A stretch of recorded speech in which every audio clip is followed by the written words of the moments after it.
Bonjour à toutes et à tous et bienvenue dans votre rendez-vous quotidien Smart Éducation, un magazine dédié à la formation, aux nouveaux métiers, aux nouvelles pédagogies. Le rendez-vous qui donne un futur à la jeune génération. Aujourd'hui, l'intérêt des langues anciennes à l'origine de 85% de notre vocabulaire. Latin et grec font leur retour dans l'actualité alors que le ministre de l'Éducation nationale Jean-Michel Blanquer souhaite renforcer leur enseignement dans les collèges et lycées de France. Plus spécifiquement l'ouvrir au lycée, aux élèves de la voie technologique ou encore développer leur apprentissage en option, cette fois dès la 6e.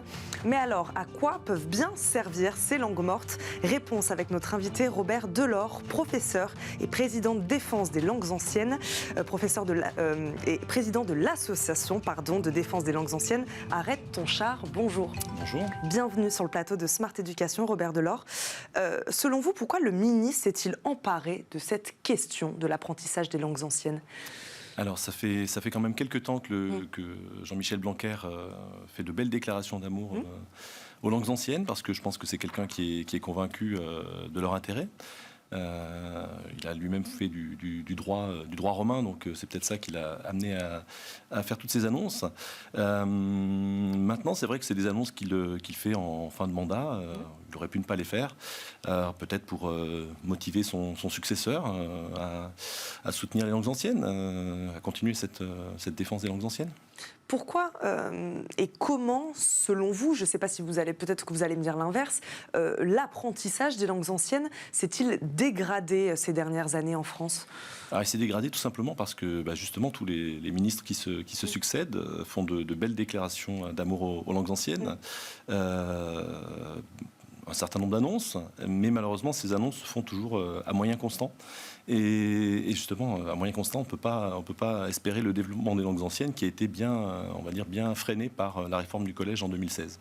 Et c'est un enseignement qui fait débat, Robert Delors. On en parle, les gens sont pour, sont contre. C'est un sujet qui fait débat. Alors, je ne pense pas qu'il y ait véritablement de débat, en tout cas pas chez les ministres, puisque à son époque, Najat Vallaud-Belkacem promettait le latin pour tous. Finalement, elle a réduit les horaires de 40%.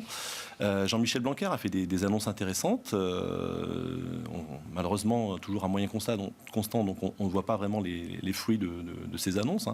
Mais on parle de mise en place dès la rentrée scolaire 2022, pour certaines des annonces de Jean-Michel Blanquer. Pour certaines des annonces, oui, tout à fait. Prenons un exemple, l'option latin pour le français en 6e. C'est intéressant, ça permet de s'ouvrir à ces cultures antiques plus tôt, mais toujours est-il que cette année, elle était déjà ouverte, cette option en 6e, latin 6e, et il y avait à peu près 380 établissements qui en ont bénéficié.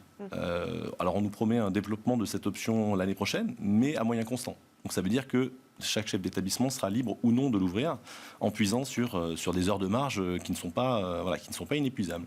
S'appuyer sur des moyens peut-être qu'ils n'ont pas. Qu'ils n'ont pas, exactement. Qu'ils n'ont pas. Que répondez-vous à ceux qui dénoncent une langue élitiste en parlant du latin ? Alors, élitiste, elle l'a été, ça c'est sûr, on peut pas dire le contraire, même dès l'Antiquité. Au 1er siècle avant Jésus-Christ, tout le monde ne parlait pas la langue de Cicéron, tout le monde n'avait pas les moyens d'aller à l'école et apprendre la langue classique de Cicéron. Plus récemment, on va prendre le début du XXe siècle, en 1920, on avait 10 000 élèves qui étudiaient en 4e le latin. En 2002, au début des années 2000, on avait 160 000 élèves de 4e qui étudiaient le latin. Donc moi, je ne pense pas qu'il y ait un élitisme, je pense qu'au contraire, qu'il y a une démocratisation qui s'est faite tout au long du XXe siècle et qui est freinée maintenant parce que justement, il y a la question budgétaire qui est derrière et qui empêche d'offrir le latin réellement à tous les élèves. Mais le latin, il intéresse vraiment les jeunes aujourd'hui, Robert Delors ? Le latin est... Alors, on ne parle pas que de latin, c'est-à-dire que maintenant le cours de latin ne s'appelle plus cours de latin, il s'appelle cours de langue et culture de l'Antiquité.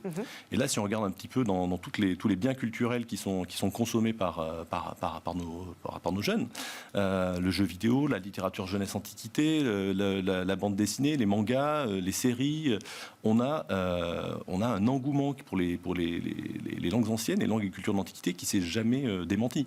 Elles sont partout, mais on ne s'en rend pas forcément compte en fait. Elles sont absolument partout. Rien que cette année, sur les 12 derniers mois, on a 150 œuvres de littérature jeunesse qui portent sur l'Antiquité, qui sont sorties.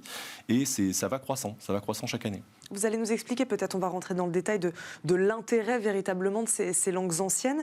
Est-ce qu'on peut, je ne sais pas, déterminer un profil d'élèves à qui il pourrait plutôt bénéficier? Est-ce qu'on parle plutôt des scientifiques, des littéraires, à qui l'enseignement de ces langues anciennes pourrait le plus bénéficier aujourd'hui? Alors, le cours de langues anciennes, en fait, c'est le cours interdisciplinaire par excellence. C'est-à-dire que, en étudiant les textes de l'Antiquité, on est amené à parler de tout. C'est-à-dire, pas seulement de littérature, mais on aborde des questions très techniques, des questions scientifiques, des questions philosophiques, des questions politiques. On parle des institutions et de l'évolution. On parle de tout un tas de choses qui finalement se mélangent dans ce cours et qui donc sont bénéfiques pour tout le monde, pour la construction de citoyens éclairés.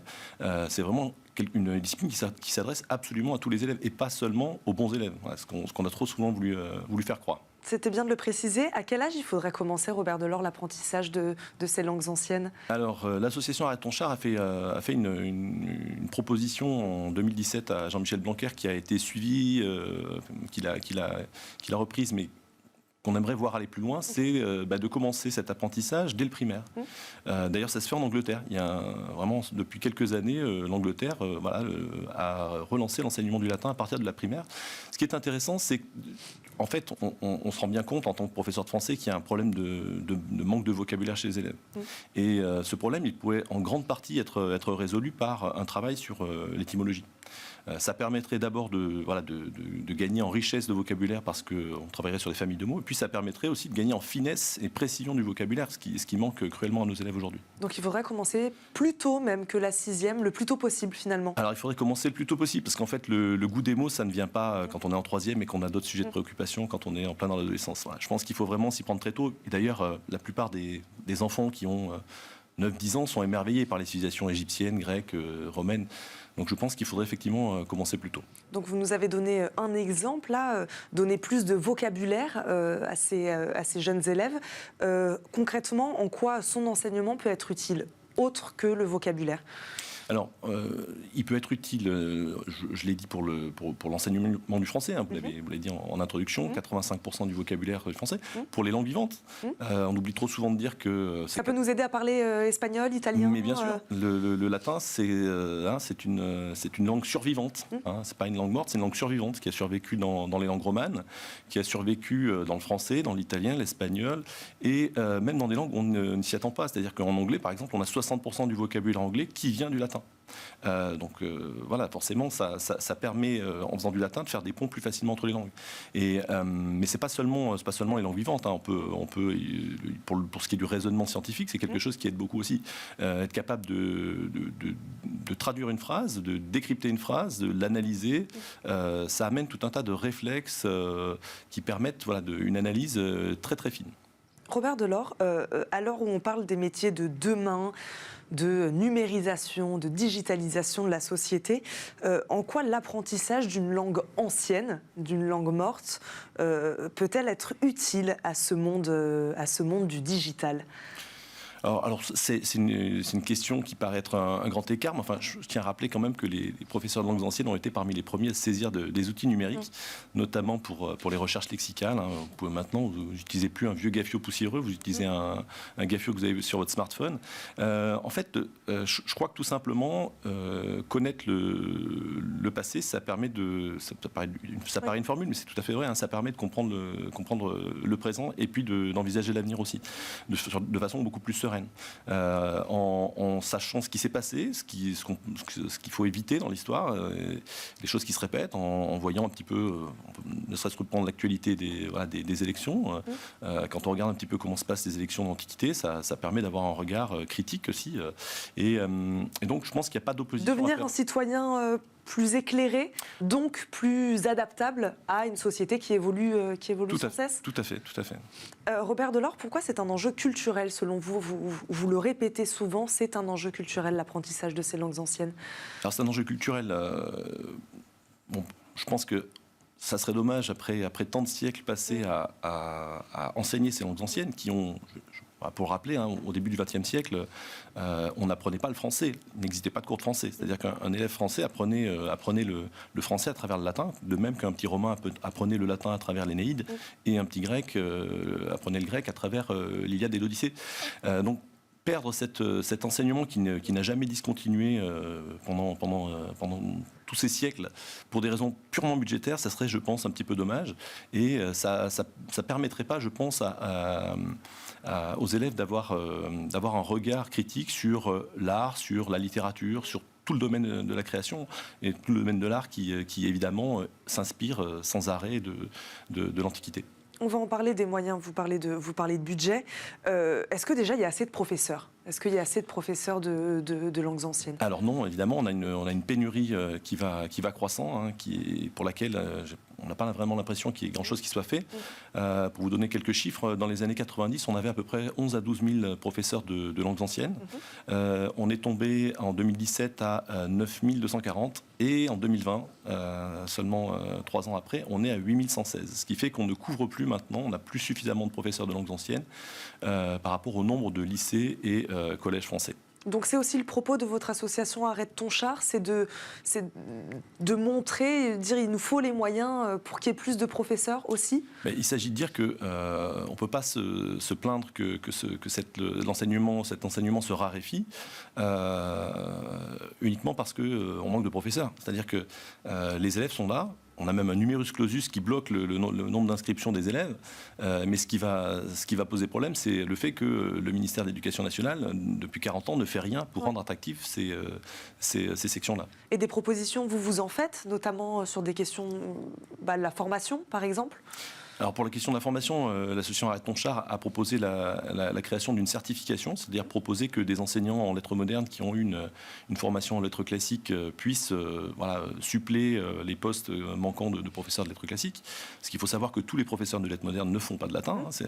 En France, aujourd'hui, on peut être professeur de français en collège et en lycée sans avoir jamais étudié le latin, ce qui est quand même assez aberrant. Ce qu'on propose aussi, c'est que les concours de recrutement des professeurs soient plus équitables. Parce que pour l'instant, effectivement, on a rendu ce concours de recrutement du CAPES dissuasif, puisque en fait, le candidat qui veut devenir professeur de lettres classiques doit passer un concours dans lequel il a une épreuve de plus. Donc c'est pas forcément intéressant, d'autant que même s'il réussit le concours du CAPES de lettres classiques, il n'est pas certain d'enseigner le latin, puisque tous les établissements ne le proposent pas. Donc la plupart du temps, les candidats ont plutôt tendance à choisir le CAPES de lettres modernes. Il nous reste 30 secondes, donc on est positif ou pas ? Est-ce qu'on y croit, ce déploiement des langues anciennes avec ces propositions du ministère de l'Éducation nationale à la rentrée 2022 ? Alors des propositions, peut-être si on élit un président qui fait passer le ministère de la rue de Grenelle avant celui de Bercy, peut-on espérer connaître de nouvelles heures de gloire pour les langues anciennes. Merci beaucoup Robert Delors d'être venu nous parler de l'intérêt, de l'utilité de ces langues anciennes pour les élèves de France. Je le rappelle, vous êtes professeur et donc président de l'association de défense des langues anciennes. Arrête ton char. Merci à vous. Beaucoup. Merci à vous de nous avoir suivis. C'est déjà la fin de cette émission. On se retrouve très vite pour un nouveau numéro de Smart Éducation. À très vite.